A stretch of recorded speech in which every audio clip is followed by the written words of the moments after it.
নমস্কাৰ বন্ধু-বান্ধৱীসকল, আজি মই এই ভিডিঅ'টোত কথা পাতিম সেন্টেন্স অৰ্থাৎ বাক্য আৰু ইয়াৰ বিভিন্ন প্ৰকাৰসমূহৰ বিষয়ে। গতিকে আহক আমি ভিডিঅ'টো আৰম্ভ কৰোঁ। সেন্টেন্স অৰ্থাৎ বাক্য বিভিন্ন ওয়ার্ড অথবা শব্দসমূহ লগ লাগি একোটাকৈ সেন্টেন্স গঠন হয়। যেনেকে মিল্ক ইজ হোয়াইট, যেনেকে মিল্ক ইজ হোয়াইট, এই গোটেইখিনি এটা সেন্টেন্স হয় আৰু ইয়াত প্ৰতিটো ওয়াৰ্ড লগ লাগি আছে। গোটেইখিনি তিনটা ওয়াৰ্ড লগ লাগি এটা সেন্টেন্স গঠন হৈছে। মিল্ক ইজ হোয়াইট, গাখীৰ বগা। এই গোটেইখিনিক এটা সেন্টেন্স বুলি কম। ইয়াত তিনটাৰ উপৰি পাঁচটা হ'ব পাৰে নাইবা আৰু বেছি হ'ব পাৰে। গতিকে প্ৰথমে সেন্টেন্সৰ প্ৰকাৰসমূহ ওয়ান বাই ওয়ান ডিসকাশন কৰি গৈ থাকিম। সেন্টেন্সৰ প্ৰথম ভাগটো হ'ল এসাৰ্টিভ সেন্টেন্স অৰ্থাৎ বৰ্ণনামূলক বা বৰ্ণনাসূচক বাক্য। এসাৰ্টিভ সেন্টেন্স কাক কয়? যিবোৰ বাক্যৰ দ্বাৰা কোনোবা এক ঠাইৰ নাইবা ঘটনাৰ বিষয়ে বৰ্ণনা কৰা হয়। যেনেকে এইটো এক্সাম্পল হয়। এক্সাম্পল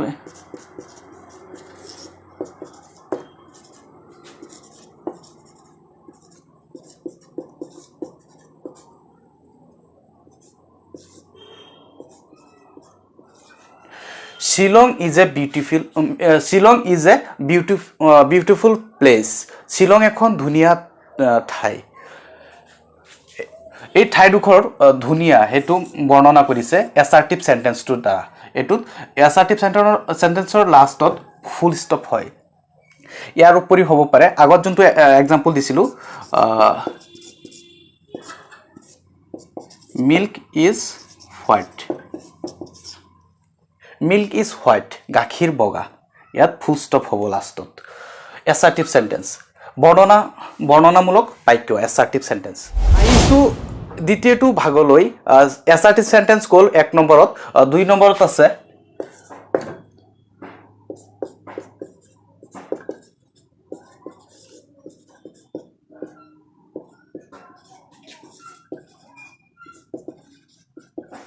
ইন্টাৰোগেটিভ সেন্টেন্স অৰ্থাৎ প্ৰশ্নসূচক বাক্য।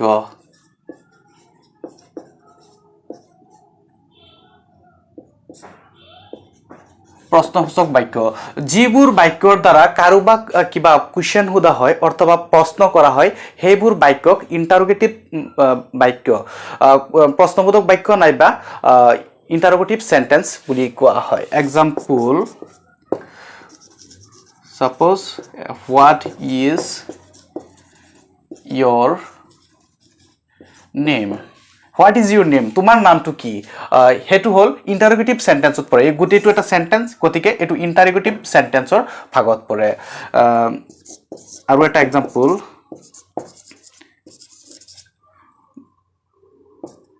did you go to school?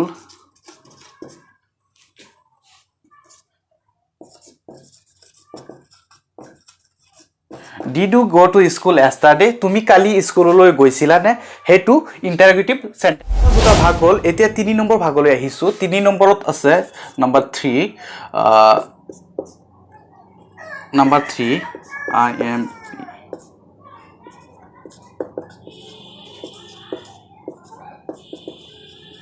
Imperative sentence অথবা ইয়াক অসমীয়াত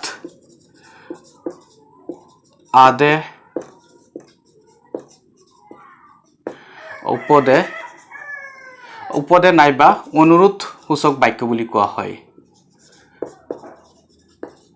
অনুৰোধ সূচক বাক্য। সো এইটো বুলি ইম্পাৰেটিভ সেন্টেন্স। এক্সাম্পল যিবোৰ বাক্যত কাৰোবাক আদেশ বা উপদেশ দিয়া হয়। যেনেকে এক্সাম্পল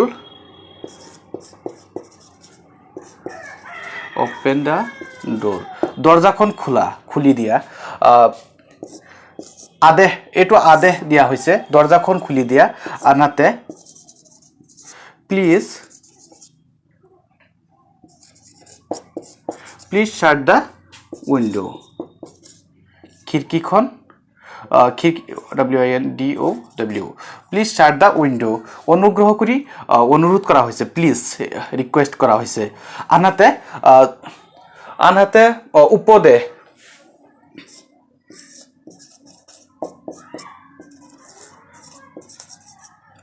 ডোন্ট গো আউট বাহিৰলৈ নাযাবা ইট ইজ ৰেইনিং বাহিৰলৈ নাযাবা ইট ইজ বৰষুণ দি আছে বাহিৰলৈ নাযাবা এইটো উপদেশ দিয়া হৈছে মানা কৰা হৈছে গতিকে এনেবোৰ সেন্টেন্সক আমি ইম্পাৰেটিভ সেন্টেন্সৰ ক্যাটাগৰীত পেলাব পাৰো সেন্টেন্সৰ 4 নম্বৰ ভাগলৈ আহিছো নাম্বাৰ 4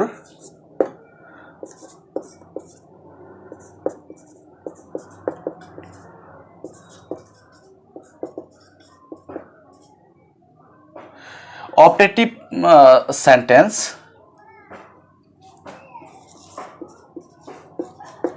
ইচ্ছা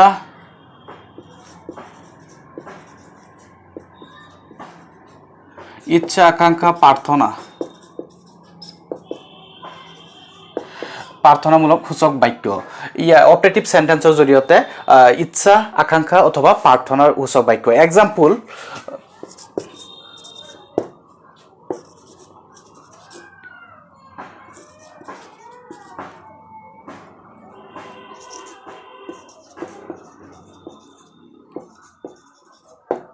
May God bless you. ভগৱানে তোমাৰ মংগল কৰক হেতু অপাৰেটিভ সেন্টেন্সৰ ক্যাটাগৰীত পৰে সেন্টেন্সৰ 5 নম্বৰ ভাগটো হ'ল এক্সক্লামেটৰি সেন্টেন্স 5 নম্বৰ 5 EXCLA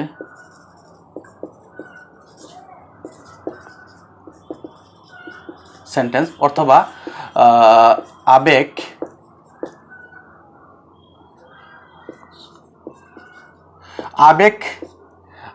অথবা আবেগসূচক বা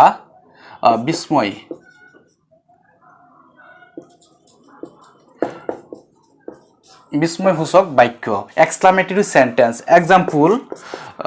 এক্সাম্পল বহুত কেইটা আছে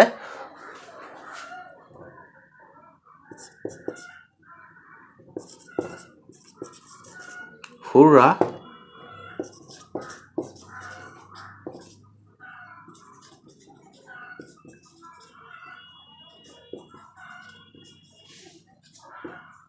Hurrah, we have won the trophy. এটো এক্সক্লামেটৰি সেন্টেন্সৰ ক্যাটাগৰীত পৰে Hurrah, we have won the trophy.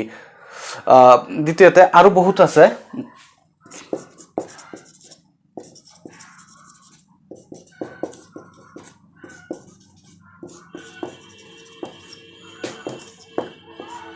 ইয়াৰ শেষত এক্সক্লামেটৰি symbol how beautiful the place is. সেই ঠাইডোখৰ কিমান ধুনীয়া আচৰিত যেন লাগিছে কিমান ধুনীয়া এইবিলাক সেন্টেন্স আসলতে এক্সক্লামেটৰি সেন্টেন্সৰ ক্যাটাগৰীত পৰে সেন্টেন্সৰ এইকেইটা আছিল মূল ভাগ আৰু প্ৰতিটো সেন্টেন্স যেনেকৈ এফাৰ্মেটিভ ইন্টাৰোগেটিভ ইম্পাৰেটিভ অপাৰেটিভ আৰু এক্সক্লামেটৰি প্ৰতিটো ভাগৰে আকৌ দুটাকে পাৰপজ উদ্দেশ্য অনুযায়ী যেনে এফাৰ্মেটিভ আৰু নিগেটিভ ভাগত ভাগ কৰিব পাৰি গতিকে আজিলৈ ইমানেই আৰু পৰৱৰ্তী ভিডিঅ'ৰ বাবে আমাৰ চেনেলটো সাবস্ক্ৰাইব কৰিব আৰু কাষতে থকা টিৰিঙাটো বজাই দিব থ্যাংক ইউ